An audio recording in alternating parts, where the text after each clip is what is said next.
Hello, ghouls, and welcome to Brave the Basement. I'm your host, the Ghoul That Rules, and with us is our co-host, Blackjack. Hey, Blackjack, how's it going? I'm doing pretty good.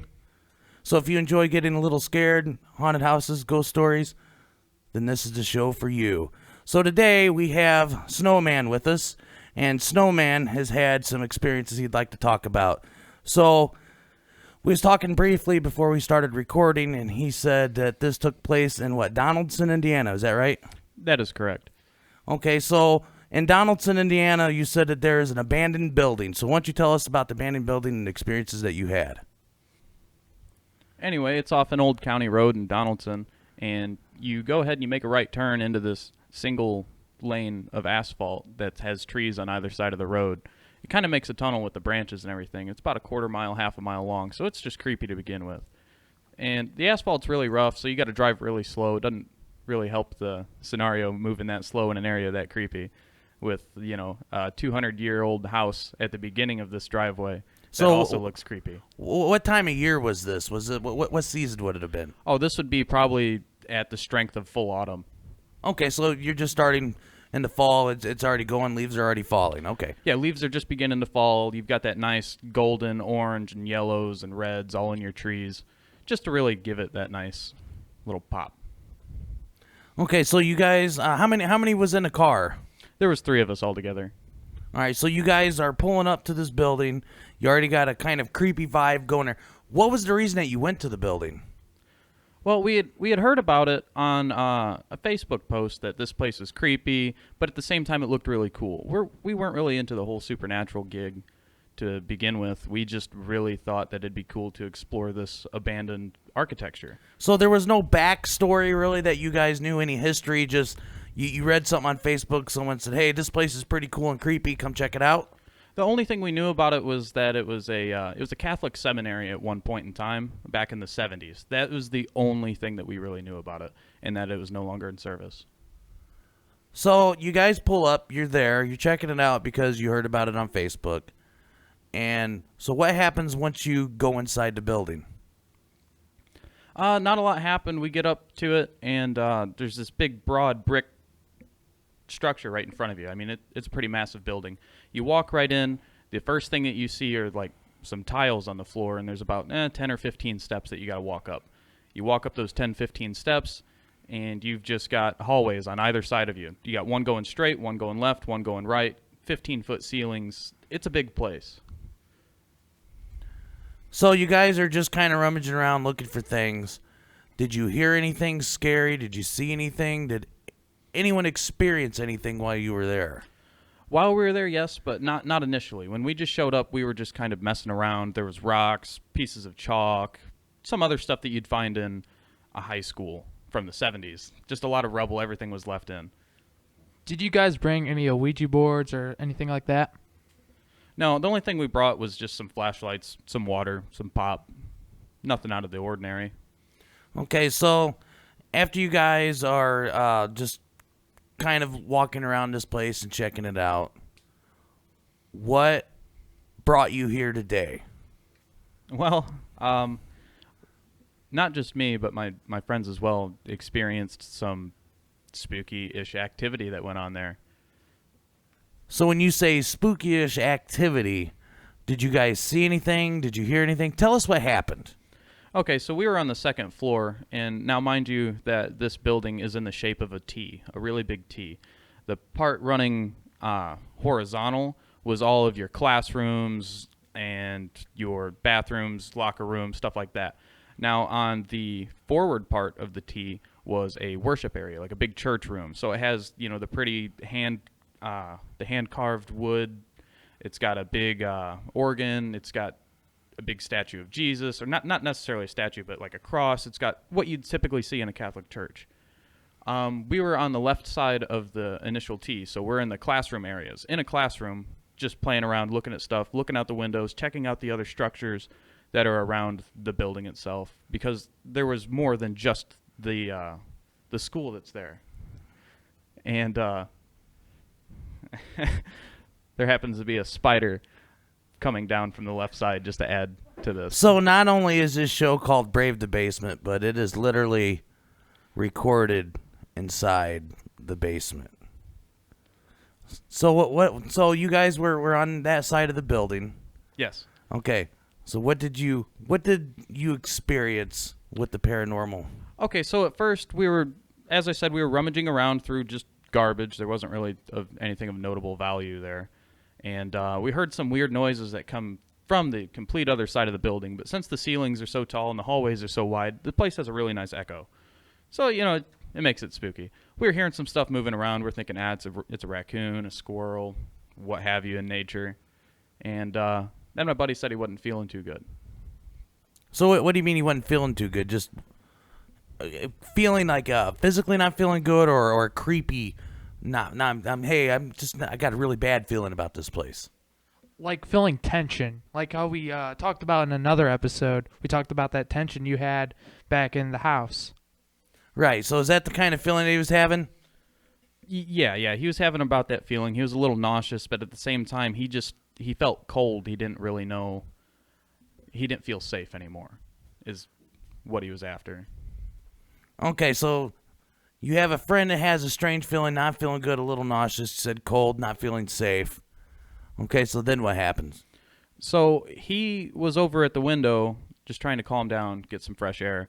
And I went over to accompany him and ask him if he felt all right and asked him if he just wanted to leave. Like, we can leave at any time if he's not feeling good. And right then and there, he looks up towards the forward part of the T that I was talking about. And there's a window on the top story. And there's this little girl standing there. A little girl? Yes. Okay, so when you say little girl, what age would you assume that she would be? Anywhere between the ages of 7 and 9, maybe even 11, somewhere in that age range. Did you get a good look at what type of clothes that she was wearing? Yeah, it was a white tattered dress, like a little sundress that would be appropriate for a 7 to 11-year-old girl to wear, but it had rips and tears in it, and it was all white. Okay, so what happens after your friend sees this little girl? So he points up at her, and I hadn't noticed her at this point. He points up eventually after he'd just had this ghostly look in his face. I look up and make eye contact with this person, and said person looks back at me, and as I'm looking at my buddy saying, okay, we need to really get out of here before we end up getting hurt, we get in trouble, or we encounter whatever she has on her mind. So you guys didn't try to make contact with this little girl? No, we tried to avoid her at all costs. Okay, so what about the little girl that was so scary? Because for me, if I seen a little girl inside of an abandoned building, I'm thinking, oh, we got a lost little girl here and I need to help her. So what was so different about this little girl? Well, this little girl seemed rather calm for being alone to begin with. She did not look to be in any, scared state. She looked as if this was home, this is comfortable. But what set her off was the fact that she's on the top floor of this Catholic worship area, staring down at us, and right as I motion at my buddy, like, hey, let's get out of here, she books it. She just takes off sprinting, and you can hear the footsteps throughout the entire building. They don't sound like a little girl running either. They sound something of hefty weight. Doesn't sound like 70 pounds scooting across the floor. It sounds like a full-grown man in just full sprinting across this entire area. So after she takes off, did you guys think that she was leaving? Did you think she was coming at you? What was your thought during this? Our initial thought was just get out of there as fast as we could. At that point, we had decided that we're in a situation we no longer want to be in. We don't really mess with too much of anything supernatural. We attempt to avoid it at all costs. And we took off running down the hallway to all head back for the car. And we make it down the staircase. We hear laughing. We hear something running. And it's not us because not one of us was laughing. We were trying to get out of Dodge. So we run out the front door. We get out to the car, which happened to be, a newer model Monte Carlo, which is only 2 doors, and there's 3 people. So I'm jumbling for my keys. Everybody's darting into the car. The car's locked. I drop the keys on the ground. Just what you'd imagine anybody would do when they're kind of panicking, trying to get out of somewhere in a hurry. And I finally get the door unlocked. I move my seat forward. Buddy gets in the back seat. I slam my seat back, get in the car, go to turn the key. Car doesn't crank, won't do nothing. Great. Car doesn't crank, wouldn't do anything. This reminds me of an episode we did a few weeks back, Moody's Light, where I actually slept in a cornfield because our car wouldn't start. Oh, man. Okay, so your car won't start. You guys are just kind of stranded at this moment. What do you decide to do? What's your next step? Okay, so my initial thought was, okay, if we're in the car, we've at least got armor around us. You know, if somebody was to attempt to strike us, they'd have to manage to get through a window. Because at this point, we're not thinking supernatural. We're thinking that, you know, there's maybe a squatter or somebody nearby who's probably wants to harm us for being around their home. Because this is, you know, it'd be home to them. And so we had sat there. I had attempted to start the car many times, and it wanted nothing to do with it. It acted almost like the battery was dead. Okay, so now the car won't start. You guys are sitting inside the car. You've tried several times to start it. Then what happens? Well, we decided that we don't want to be snuck up on. Now, mind you, it's starting to get dark at this point. You've got the sky turning that nice dark blue, that dusk look. And we all got out of the car and just kind of sat up against it. Like, maybe if they see us not trying to run away, they're going to think that we're not hostile, that we don't want to be here. We just want to leave. We want to leave peacefully, but are unable to. And so we had sat outside for 10, 15, 20 minutes just trying to think of what to do. No cell service. Couldn't call somebody. If I needed a tow, I was, you know, out of luck. So we just sat there for a little bit and had eventually decided to go back in. We wanted more. So while outside, you didn't experience anything or see anything other than the car not starting and you guys not knowing what to do. No. Okay, so We decided to go back. so you decided to go back inside the place. Yeah, we're not very bright. Okay, so what happens once you go back inside this abandoned building? Oh, the attitude, the atmosphere was 110% different.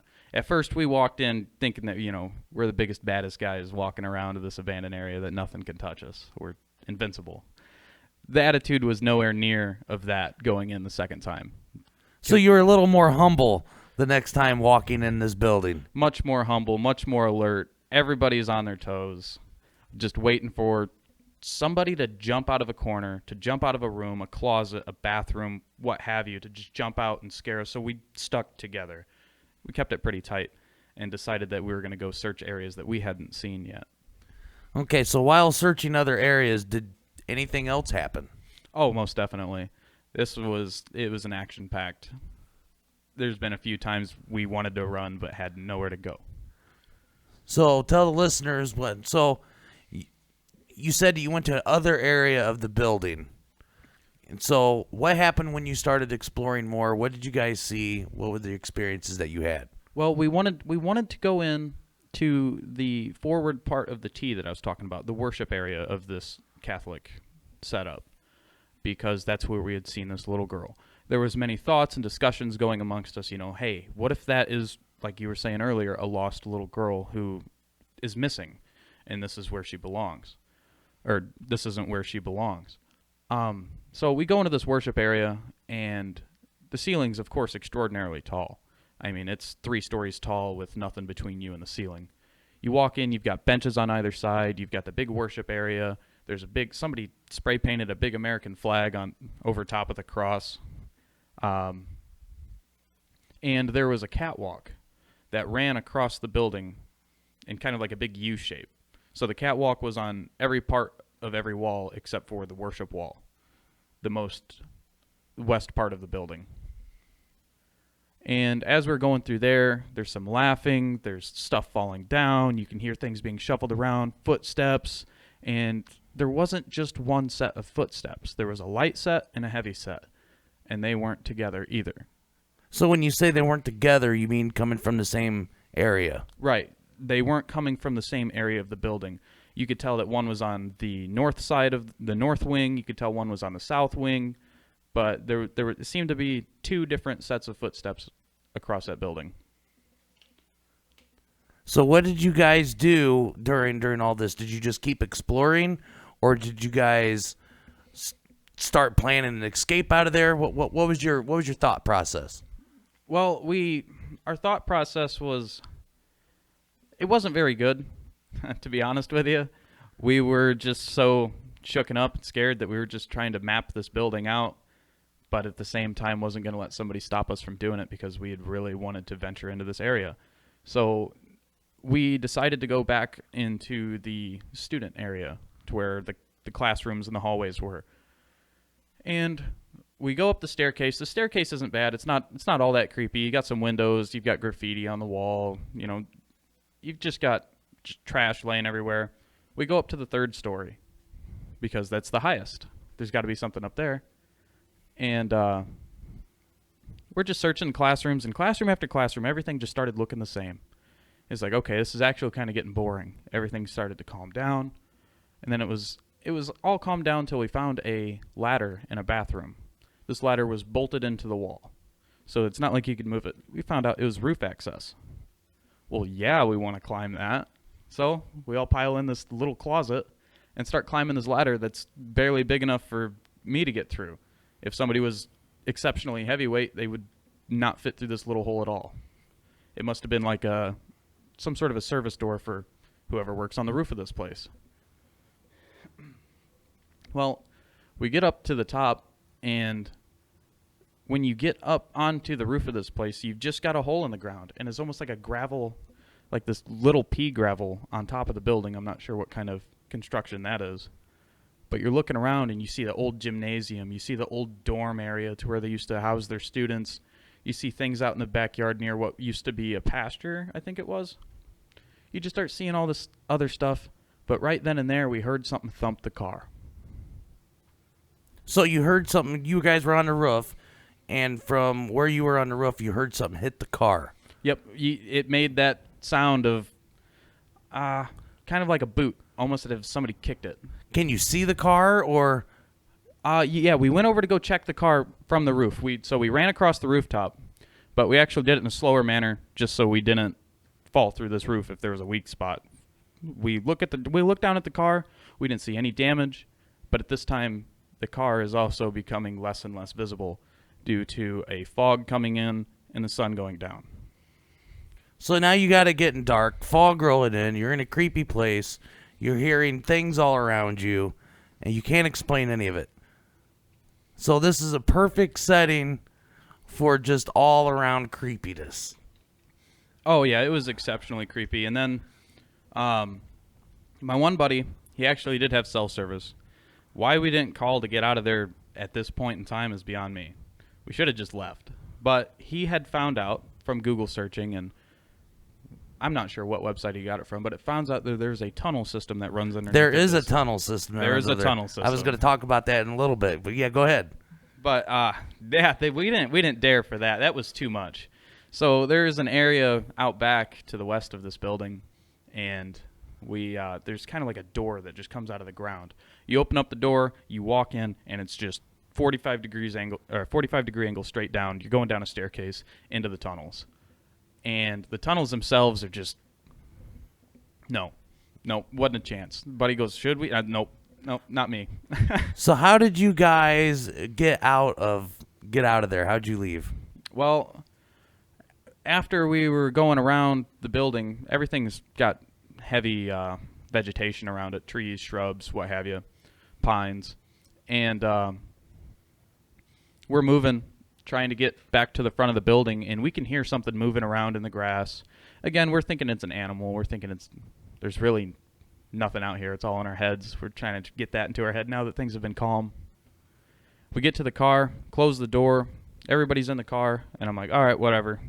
We'll sit in here. I turn a key. The car starts. The car starts up just fine. I'm like, oh, I'm not sure what was going on with the car, but at this point in time, I'm getting ready to put it in gear. I said, all right, boys, let's get out of here. So, I know you're a mechanic. Yeah. Okay. So you explain to me what would cause a car to not start 1 second and start the next, because this happened to me as well during a paranormal experience. Is there anything that would usually cause that? The only thing I can think of is like if there was a loose ground wire to the battery or no communication between the starter and the car. Start 1 second, but not start another second. It's really hard telling what it could have been at that point in time. But okay, here's next. What did you have any other problems with this car down the road? No.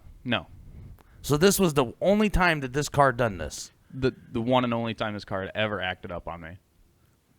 So to go back to these tunnels, this whole area that he's talking about has a college, it has a nursing home, it has multiple farms, it's got a big cathedral in it. It's like its own little community. And it's a very eerie place, and these tunnels connect throughout this whole property. And I've heard a lot of stories that a lot of strange things happen in these tunnels. Lights turning on and off, people seeing people that aren't alive anymore, or they'll see a nun walk by that no one recognizes, only to later find that same nun in the pictures that they have archived inside this place. This place is super creepy. Well, Snowman, we would like to thank you for coming on the show today and sharing your story. In order to continue growing the show, we are starting a flyer campaign. If you would like to help hang flyers in your local community, send us an email at bravethebasement@gmail.com, and we will email you a flyer. If you'd like to become a Brave the Basement Ghoul, be sure to share this show on social media. Go to bravethebasement.weebly.com and sign up for our newsletter to get all the latest news and updates when each episode has been posted. If you have a ghost story you would like to share with us, you could reach us at bravethebasement@gmail.com. Your story could make it on the show and be featured on the website. If you have an eerie ghost photo you would like to share, please email us and include a description, and your photo could be added to our photo gallery. And that brings us to the end. We hope that we brought you just a little fright. And remember, when you are up late at night and you hear something in the other room that just doesn't seem right, it's okay if you need to turn on a light to protect yourself from things that go bump in the night. I'm your host, Ghoul That Rules, and I hope you join us again. Until next time.